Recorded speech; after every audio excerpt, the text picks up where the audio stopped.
ഇനി നമ്മൾ കടന്നു വരുന്നത് 118 പേജ് 118 പേജ് നമ്പർ ഇൻഡിക്കേറ്റേഴ്സ് ആയിട്ട് തന്നിരിക്കുന്ന പാഠഭാഗത്തേക്കാണ്. എല്ലാവരും അത് പേജ് എടുക്കുക. 118 പേജ് എടുക്കുക. 30th അതായത് ക്വസ്റ്റ്യൻ നമ്പർ 30th ആയിട്ടാണ് ഇവിടെ തന്നിരിക്കുന്നത്. The change in the uterus during the menstrual cycle. അതായത് നമ്മളോട് പറഞ്ഞിരിക്കുന്നത് ഒരു ഗർഭപാത്രത്തിൽ, ഒരു സ്ത്രീയുടെ ഗർഭപാത്രത്തിൽ ഉണ്ടാകുന്ന മാറ്റങ്ങളാണ് എപ്പോഴും മെൻസ്ട്രൽ സർക്കിളിൽ അല്ലെങ്കിൽ ആർത്തവ ചക്രത്തിൽ ഒരു സ്ത്രീയുടെ ഗർഭപാത്രത്തിൽ ഉണ്ടാകുന്ന മാറ്റങ്ങളെ വിവരിക്കുവാനാണ് പറഞ്ഞിരിക്കുന്നത്. അപ്പം നമ്മൾ ആ മാറ്റങ്ങളിലേക്ക് പോവുകയാണ്. ഡേയ്സ് 1 to 6 മെൻസസ് ഫേസ്, അതായത് ഈ 1ാമത്തെ ദിവസം മുതൽ 6ാമത്തെ ദിവസം വരെ വിളിക്കുന്ന പേരാണ് മെൻസസ് ഫേസ് എന്ന്. ആ സമയത്ത് എന്താണ് സംഭവിക്കുന്നത്? ബ്ലീഡിങ് ഒക്വേഴ്സ്, അതായത് സ്ത്രീയിൽ നിന്നും മെൻസ്ട്രൽ ബ്ലഡ് അല്ലെങ്കിൽ ആർത്തവ ബ്ലഡ്, രക്തം പുറത്തേക്ക് വരുന്ന സമയത്തെയാണ് അതിന് എന്ത് പറയുന്നു? മെൻസ്ട്രൽ ഫേസ് എന്ന് പറയുന്നു. ഓക്കെ, കഴിഞ്ഞ വീഡിയോയിൽ എങ്ങനെയാണ് മെൻസ്ട്രൽ ഫേസ് വരുന്നതെന്ന് എക്സ്പ്ലെയിൻ ചെയ്തിട്ടുണ്ട്. അത് നിങ്ങൾ കാണുക. ഇനി ഡേയ്സ് 7 to 14, അതായത് 7ാം ദിവസം മുതൽ 14ാം ദിവസം വരെ ഫോളിക്കുലർ ഫേസ് എന്ന് പറയുന്നു. എന്താണ് ഫോളിക്കുലർ ഫേസ് എന്ന് പറഞ്ഞു കഴിഞ്ഞാൽ, അതായത് ഫോളിക്കുലർ ഫേസ് എന്ന് പറഞ്ഞാൽ an egg matures in the ovarian follicles. അതായത് ഒരു എഗ്ഗ് അല്ലെങ്കിൽ ഒരു അണ്ടം എവിടെയാണ്? ഈ ഫോളിസെല്ലിൻ ഓവറിയനിൽ എന്ത് ചെയ്യുന്നു? അവിടെ മച്ചുവറായി തീർന്നു, പരുവപ്പെടുന്നു, അല്ലെങ്കിൽ പക്വമായി തീരുന്നു. ഓക്കെ, അപ്പോൾ ഈ ഓവറിയൻ ഫോളിസെൽ എന്ന് വെച്ച് കഴിഞ്ഞാൽ എന്താണ്? അതൊരു സ്മോൾ ഫ്ലൂയിഡ് ഫിൽഡ് സാക്കാണ്. അതായത് ഒരു ഫ്ലൂയിഡ് നിറഞ്ഞിരിക്കുന്ന ഒരു സഞ്ചി പോലെ, ഒരു ചാക്ക് പോലെയാണ് ഇൻ ദ ഓവറി. അത് ഓവറിയിലകത്താണുള്ളത്. That contains 1 mature egg. അതായത് ഈ ഓവേറിയൻ ഫോളിസെല്ലിൽ എന്താണ് കാണുന്നത്? അതൊരു ഫ്ലൂയിഡ് നിറഞ്ഞ സാക്കാണ്. അതിനകത്താണ് മച്ചുവർ ആയിട്ടുള്ള എഗ് ഉണ്ടായിരിക്കുന്നത്. And the uterine lining prepares to receive the fertilised egg. അപ്പോൾ എന്ത് ചെയ്യുന്നു? ഈ ആദ്യമേ തന്നെ എന്താണ് ചെയ്യുന്നത്? മച്ചുവർ എഗ് എന്താണ്? ഓവേറിയനിൽ നിന്നും പുറത്തേക്ക് വരുന്നു. അതുപോലെ തന്നെ ഒരു ഫെർട്ടിലൈസ്ഡ് എന്താണ്? പ്രിപ്പയർസ് ടു റിസീവ് ഫെർട്ടിലൈസ്ഡ് ആയിട്ടുള്ള ഒരു എഗ്ഗിനെ സ്വീകരിക്കുവാനായിട്ട് യൂട്രസ് എന്ത് ചെയ്യുന്നു? തയ്യാറെടുക്കുന്നു. ഇങ്ങനെ ഫെർട്ടിലൈസ്ഡ് ആയിട്ടുള്ള എഗ്ഗിന് പറയുന്ന പേരാണ് എംബ്രിയോ എന്ന് പറയുന്നത്. ഇനി ഡേ 14, അതായത് 14ാമത്തെ ദിവസം ഓവുലേഷൻ. എന്താണ് ഓവുലേഷൻ എന്ന് പറഞ്ഞാൽ? The ovary releases the egg which can be fertilised by the sperm if present. അതായത് ഓവറി എന്ത് ചെയ്യുന്നു? ആ എഗ്ഗിനെ പരുവപ്പെട്ട അല്ലെങ്കിൽ പ്രായപൂർത്തിയായ അല്ലെങ്കിൽ മച്വേർഡ് ആയിട്ടുള്ള ആ എഗ്ഗിനെ എന്ത് ചെയ്യുന്നു? സ്വതന്ത്രമാക്കുന്നു. എന്തിനു വേണ്ടിയിട്ടാണ്? ഫെർട്ടിലൈസ് ചെയ്യപ്പെടുന്നതിന്, ഗർഭധാരണത്തിന് ഉചിതമാക്കുന്നതിന് വേണ്ടി. ഫെർട്ടിലൈസ്ഡ് ബൈ ദ സ്പേം, അത് സ്പേമുമായിട്ട് കൂടിച്ചേർന്ന് ഫെർട്ടിലൈസ്ഡ് ആയി ചെയ്യുവാൻ. അവിടെ എന്താണ് സംഭവിക്കുന്നത്? 14ാമത്തെ ദിവസം ഒരു സ്പേം ഉണ്ട് എങ്കിൽ ആ സ്ത്രീ ഈ എഗ്ഗുമായിട്ട് കൂടിച്ചേർന്ന് സ്ത്രീ ഗർഭിണിയായി തീരും. 15ാമത്തെ ദിവസം മുതൽ 28ാമത്തെ ദിവസം വരെ ദ സെക്രട്ടറി ഫേസ്, അതിന് പറയുന്ന പേരാണ് സെക്രട്ടറി ഫേസ് എന്ന്. The egg travels through the fallopian tubes to the uterus. അവിടെ എന്താ സംഭവിക്കുന്നത്? ഈ ഓവറിയിൽ ഫെലോപ്പിയൻ ട്യൂബിലൂടെ എന്ത് ചെയ്യുന്നു? ഈ എഗ്ഗ് എങ്ങോട്ട് പോകുന്നു? യൂട്രസിലേക്ക് പോകുന്നു. ഈ ഫെർട്ടിലൈസ്ഡ്, അത് ഫെർട്ടിലൈസ് ചെയ്യപ്പെട്ടാൽ the embryo may attach to the uterine lining. ആ എംബ്രിയോ എവിടേക്കാണ്? യൂട്രൈൻ ലൈനിങ്ങിലേക്ക് അറ്റാച്ച് ചെയ്യപ്പെടും. And the woman will become pregnant. ആ സ്ത്രീക്ക് എന്താ സംഭവിക്കും? പ്രഗ്നന്റ് ആയി തീരും. If the egg is not fertilized, ആ എഗ്ഗ് ഫെർട്ടിലൈസ് ചെയ്യപ്പെട്ടില്ലെങ്കിൽ the uterine lining will shed and the cycle will begin. അതായത് അവിടെ ആ സ്ത്രീക്ക് ഫെർട്ടിലൈസേഷൻ സംഭവിക്കുന്നില്ലെങ്കിൽ ഈ യൂട്രൈൻ ലൈനിങ്, യൂട്രസിനകത്തുള്ള ആ ഒരു ലൈനിങ് അല്ലെങ്കിൽ ആ കവചം എന്ത് ചെയ്യപ്പെടുന്നു? ഷെഡ് ചെയ്യപ്പെടുന്നു അല്ലെങ്കിൽ പുറന്തള്ളപ്പെടുന്നു. വീണ്ടും ഈ മെൻസ്ട്രൽ സർക്കിൾ എന്ത് ചെയ്യുന്നു?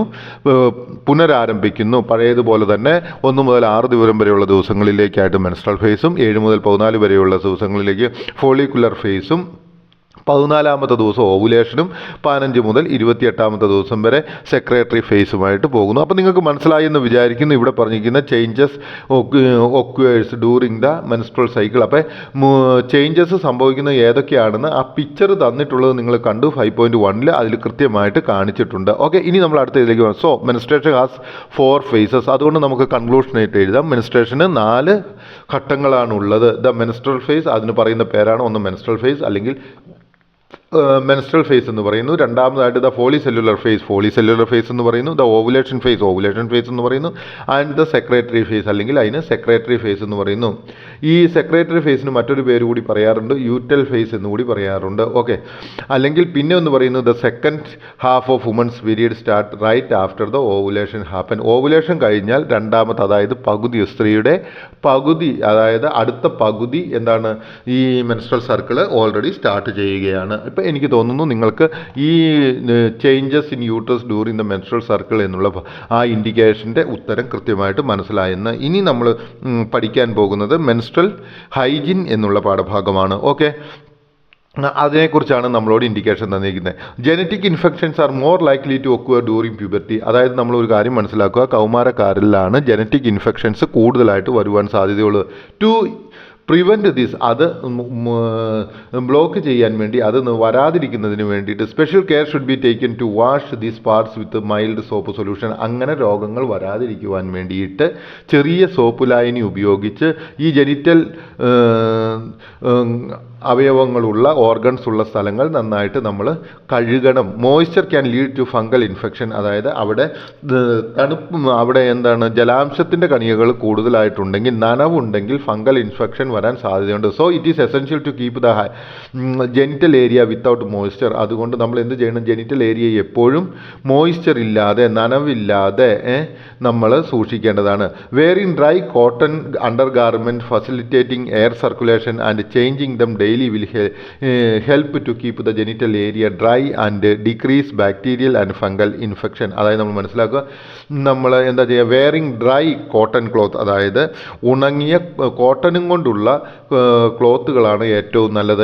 അത് നമ്മളുടെ ജെനിറ്റൽ ഏരിയ, ഈ ഗുഹ്യഭാഗങ്ങൾ എങ്ങനെയാണ് വരണ്ടിരിക്കുന്നതിനായിട്ടും അങ്ങനെ ഫംഗൽ ഇൻഫെക്ഷൻ അതിലും അതുപോലെ ബാക്ടീരിയകൾ കൊണ്ടുള്ളതും ഫംഗൽ കൊണ്ടുമുള്ള രോഗങ്ങൾ വരാതിരിക്കുവാനായിട്ട് സഹായിക്കും. ഓക്കെ, ഇനി കുറച്ച് വാക്കുകൾ നമ്മൾ പഠിക്കേണ്ടതുണ്ട്.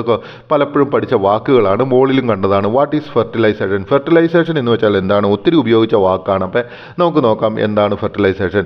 The action or process of fertilising an egg. അതായത് ഫെർട്ടിലൈസേഷൻ എന്ന് പറഞ്ഞാൽ ഒരു എഗ്ഗിനെ, അതായത് സ്ത്രീയുടെ ശരീരത്തിൽ നിന്ന് റിലീസ് ചെയ്യപ്പെടുന്ന എഗ്ഗിനെ സ്പേമുമായിട്ട് കൂട്ടിച്ചേർന്ന് അതൊരു എംബ്രിയെ ആക്കുന്ന പ്രോസസ്സാണ്. Okay, fertilisation.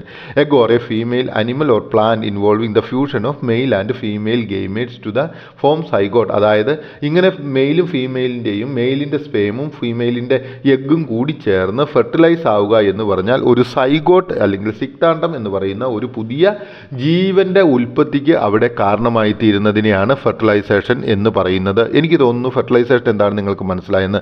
ഇനി നമ്മളിവിടെ സൈഗോട്ട് എന്നുള്ളൊരു വാക്ക് പഠിച്ചു, അതെന്താണെന്ന് നോക്കാം. What is zygote?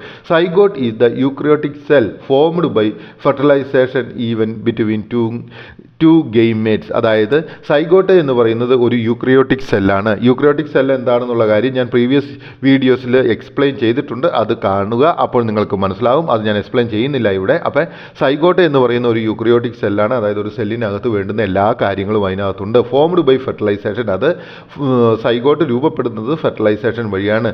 Even between two gametes. അതായത് ടു ഗെയ്മേറ്റ്സ് എന്ന് വെച്ച് കഴിഞ്ഞാൽ മെയിലിൻ്റെ സ്പേമും സ്ത്രീയുടെ ഓവവും അല്ലെങ്കിൽ അണ്ടവും ചേർന്ന് എഗ്ഗും ചേർന്നാണ് ഉണ്ടാകുന്നത്.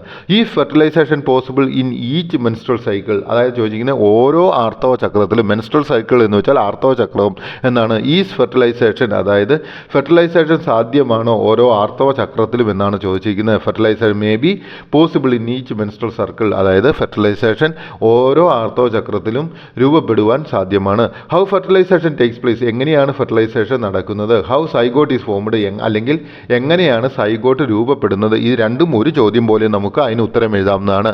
Okay, through sexual intercourse fertilisation takes place and zygote is formed. അതായത് ലൈംഗിക ബന്ധത്തിലൂടെ, സെക്സ്വൽ ഇൻ്റർകോഴ്സ് എന്ന് പറഞ്ഞാൽ ലൈംഗിക ബന്ധത്തിലൂടെയാണ് എന്ത് ചെയ്യുന്നത്? ഫെർട്ടിലൈസേഷൻ ടേക്സ് പ്ലേസ്, ഫെർട്ടിലൈസേഷൻ സംഭവിക്കുന്നത്. അല്ലെങ്കിൽ എഗ്ഗും അതുപോലെ തന്നെ സ്പേമും കൂടിച്ചേരുന്നത്. അങ്ങനെ കൂടിച്ചേരുന്നതിൻ്റെ ഫലമായിട്ട് എന്ത് സംഭവിക്കുന്നു? സൈഗോട്ട് രൂപപ്പെടുന്നു. അപ്പം നമുക്ക് മനസ്സിലായി എങ്ങനെയാണ് സൈഗോട്ട് രൂപപ്പെടുന്നതെന്നും എങ്ങനെയാണ് ഫെർട്ടിലൈസേഷൻ നടക്കുന്നതെന്നതിനും ഒരു ഉത്തരം എഴുതിയാൽ മതി. What is conception? അടുത്തായിട്ട് ചോദിച്ചിരിക്കുന്നത് വാട്ട് ഈസ് കൺസെപ്ഷൻ എന്നാണ്. Conception is the beginning of pregnancy. അതായത് ഒരു സ്ത്രീ ഗർഭിണിയാകുന്നതിൻ്റെ തുടക്കത്തിന് പറയുന്ന പേരാണ് conception. Marked by fertilisation of an egg by sperm. അതായത് ഈ കൺസെപ്ഷൻ്റെ സമയത്ത് എന്താണ്? പ്രഗ്നൻസിക്ക് അല്ലെങ്കിൽ ഗർഭധാരണത്തിൻ്റെ തുടക്കമാണ്. അവിടെ ഒരു സ്പേമും ഒരു അണ്ടവും കൂടി ചേരുകയാണ് ചെയ്യുന്നത്. ഓക്കെ, ഇനി നമ്മൾ പറയാൻ പോകുന്നത് 35ാമത്തെ ചോദ്യമാണ്. What is parturition? എന്താണ് പാച്ചുറേഷൻ എന്ന് വെച്ചാൽ? Parturition is the action or process of giving birth to an offspring. അതായത് പാച്ചുറേഷൻ എന്ന് വെച്ച് കഴിഞ്ഞാൽ, പാർച്ചുറേഷൻ എന്ന് വെച്ച് കഴിഞ്ഞാൽ എന്താണ്? ഒരു പുതിയ ജീവിക്ക്, അതായത് പുതിയ ജീവി എന്ന് വെച്ച് കഴിഞ്ഞാൽ ഒരു പുതിയ സന്തതിക്ക് രൂപം നൽകുന്ന അല്ലെങ്കിൽ ജന്മം നൽകുന്ന പ്രോസസ്സിനെയാണ് എന്ത് പറയുന്നത്? നമ്മൾ പാർച്ചുറേഷൻ എന്ന് പറയുന്നത്. ഓക്കെ, പാർച്ചുറേഷൻ എന്താണെന്ന് നിങ്ങൾക്ക് മനസ്സിലായെന്ന് വിചാരിക്കുന്നു. ഇനി നമ്മൾ അടുത്ത വീഡിയോയിലേക്ക് പോവുകയാണ്.